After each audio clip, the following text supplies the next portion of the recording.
আবু হুরায়রা রাদিয়াল্লাহু তাআলা আনহু বলেন, রাসূল সাল্লাল্লাহু আলাইহি ওয়াসাল্লাম বলেছেন, সাবাতুন ইযিল্লুহুমুল্লাহু তাআলা ফি যিল্লিহি ইয়াওমা লা যিল্লা ইল্লা যিল্লুহু। এই বিচারের মাঠে যখন আল্লাহর বিশেষ ছায়া ছাড়া আর কোনো ছায়া থাকবে না, সূর্য থাকবে মানুষের মাথার উপরে 1 মাইল উপরে, অর্ধ হাত নয়, কামেকদারে মাইলিন 1 মাইল উপরে সূর্য থাকবে।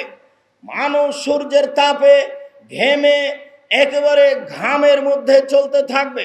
কারো ঘাম হবে টাকনো পর্যন্ত, কারো ঘাম হবে হাঁটু পর্যন্ত, কারো ঘাম হবে নাক পর্যন্ত। এরকম পর্যায়ে 7 শ্রেণীর মানুষ বিশেষ ছায়াতলে থাকবে।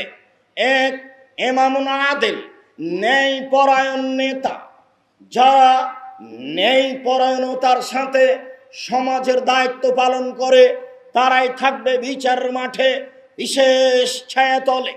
2, রাজুলুন নাশা ফি ইবাদাতিল্লাহ, যারা বাল্য জীবন থেকে ইবাদতে অভ্যাসী, 5 ওয়াক্ত সালাতে অভ্যাসী, তারা থাকবে বিচারের মাঠে বিশেষ ছায়াতলে। ও রাজুলুন কলবুহু মুআল্লাকুন বিল মাসাজিদ, ওই সব লোকও থাকবে বিশেষ ছায়াতলে যাদের অন্তর মসজিদের সাথে লাগা থাকে। এজা খারাজা মিনহু হাত্তা ইয়াউদা ইলাইহি, যখনই মসজিদ থেকে বের হয়েছে আবার ফিরে যেতে চায়। জোহরের সালাত আদায় করে বাড়িতে গেছে, বারবার মেয়েকে, ছেলেকে, বৌমাকে বলছে, আম্মু আসরের টাইম হয়েছে কি, মসজিদে যাওয়ার জন্য ব্যস্ত হয়ে গেছে। এমন মানুষ থাকবে বিচারের মাঠে বিশেষ ছায়াতলে। ওয়ারাজুলানে তাহাব্বা ফিল্লাহে ইজতামা আলাইহে ওয়া ইফতারাকা আলাইহে, ওই 2 বন্ধুও বিশেষ ছায়াতলে থাকবে বিচারের মাঠে। যারা ভালোবাসা গড়িয়েছে আল্লাহর হস্তে, যারা ভালোবাসা ভেঙে দিয়েছে আল্লাহর হস্তে। আপনাকে ভালোবাসতাম আল্লাহকে সন্তুষ্ট করার জন্য, যেহেতু আপনার ভিতরে মন্দ কর্ম দেখছি, কাজে আল্লাহর সন্তুষ্টির জন্য বন্ধুত্ব ছেড়ে দিলাম। এমন মানুষ থাকবে বিচারের মাঠে বিশেষ ছায়াতলে। ও রাজুলুন যাকারাল্লাহ খালিয়ান ফাফাজাতাইনাহু, ওই লোকও থাকবে বিচারের মাঠে বিশেষ ছায়াতলে, যারা নির্জনে আল্লাহকে ডাকে, তারপর তার 2 চোখের পানি ঝরঝর করে ঝরতে থাকে। এটাই হচ্ছে আমাদের সাথে সম্পৃক্ত কথা। আপনি নির্জনে আল্লাহকে ডাকছেন, 2 রাকাত সালাত আদায় করার পরে ঘরের ভিতরে কেউ নেই, এমন কেউ যেন আসতেও না পারে, আপনি ভিতর থেকে সিটকালি লাগিয়ে দিয়েছেন। এরপর আল্লাহর দরবারে হাত তুলে কান্নাকাটি করছেন, আল্লাহ আমি বিপদে পড়েছি, তুমি আমাকে উদ্ধার করো। এইভাবে আপনি কান্নাকাটি করছেন, 2 চোখের পানি ঝরঝর ঝরঝর করে ঝরছে। এমন মানুষ থাকবে বিচারের মাঠে বিশেষ ছায়াতলে। ও রাজুলুন দাত ইমরাতুন জাত হাসাবিন ওয়া জামালিন, এই ছেড়ে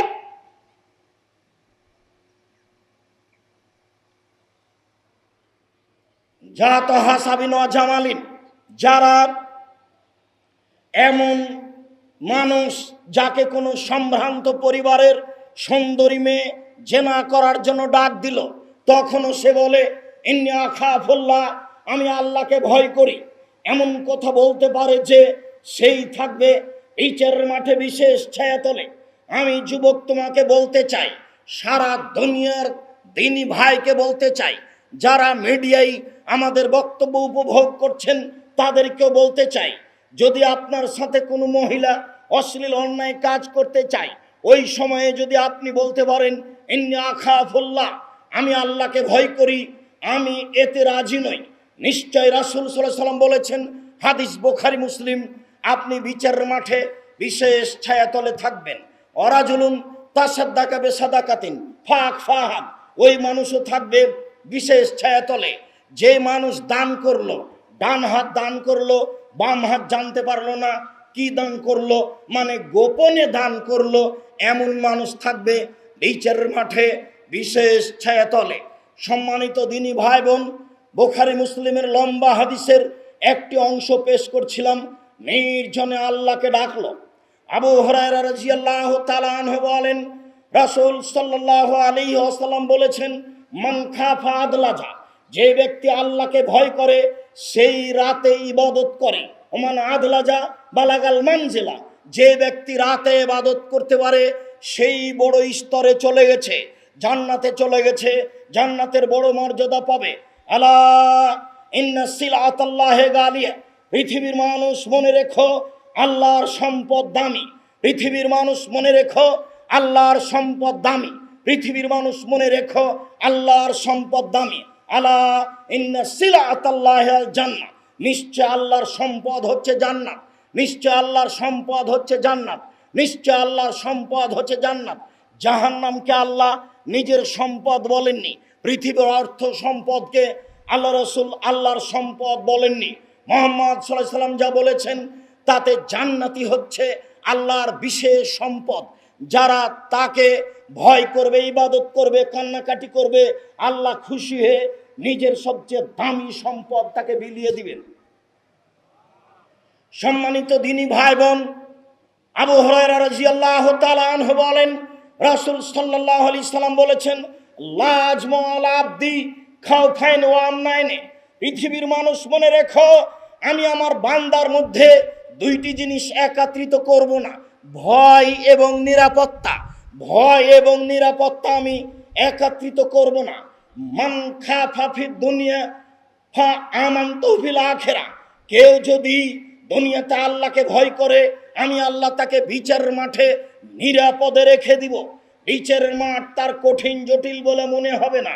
অমান আমিনানি ফিদ দুনিয়া, আর যে ব্যক্তি আমার ব্যাপারে দুনিয়াতে নিরাপদ থেকে গেল, আমাকে ভয় করলো না, আখাপ্ত হইয়া আমাল কিয়ামা, আমি তাকে বিচার মাঠে ভয় ভীতির মধ্যে ফেলে দিব। অতএব আল্লাহকে ভয় করতে হবে, এ কথাই ঠিক।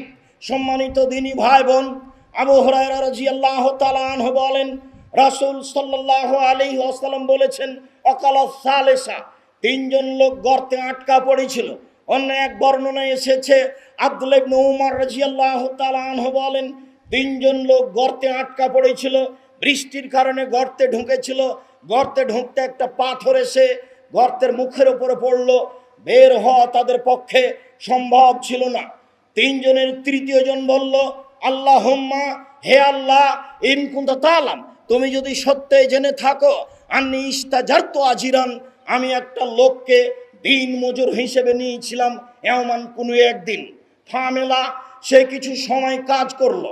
ফা তাইতু হাজরান, আমি তাকে তার পারিশ্রমিক দিলাম। ফা সাখেতাহু ওয়ালাম ইয়াখুজহু, সে আমার পারিশ্রমিক নিল না, সে রাগ করে চলে গেল। ফাওয়া ফারতুহা আলাইহি, আমি সেই টাকা পয়সা বাড়াতে